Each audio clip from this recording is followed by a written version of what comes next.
கூட்டத்தோட சாராம்சம்ங்க, அகில இந்திய காங்கிரஸ் தலைமை உத்தரவிட்டபடி கோஆர்டினேட்டரா நியமிச்சிருக்காங்க. ஒருங்கிணைப்பாளருக்கு சில வேலைகள் கொடுக்கப்பட்டிருக்கிறது. அதுக்கான கைப்பானை குறிப்பாடைகள்லாம் கொடுத்திருக்காங்க. இதை வச்சு எப்படி இந்த கட்சியோட இயக்கத்தை எப்படி முடுக்கி விடுறது, பாராளுமன்ற தேர்தலுக்காக கட்சி எப்படி தயார் பண்றது, அதுக்கான என்ன வேலைகள் என்பதை அகில இந்திய தலைமை உத்தரவிட்டிருக்கிறது. அதை செயல்படுத்துவதற்காக தான் நாங்க இங்க வந்தோம். தொடர்ச்சியா கோஷ்டி பூசல் அந்த சண்டைகள் நடந்துகிட்டே இருக்கு. எல்லா ஊர்லயும் இருக்குங்க. எந்த கட்சியில கோஷ்டி பூசல் இல்ல, எல்லா இடத்துலயும் இருக்கு. எல்லாம் வீட்டுக்குள்ள சண்டை இருக்காதா? எல்லா பிரதர்ஸ் எல்லாம் சும்மா எல்லாம் சாதாரண ராசியா பெரிய விஷயம். ராமநாதபுரம் தொகுதியை வந்து ராகுல் காங்கிரஸ் தொடர்ச்சியா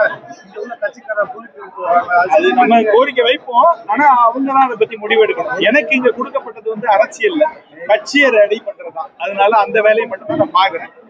தலைவர் போட்டியிட்டாருன்னா வரவேற்போம். அது அவங்க முடிவு எடுக்க வேண்டியது. வந்தா மாபெரும் வாக்கு வித்தியாசத்துல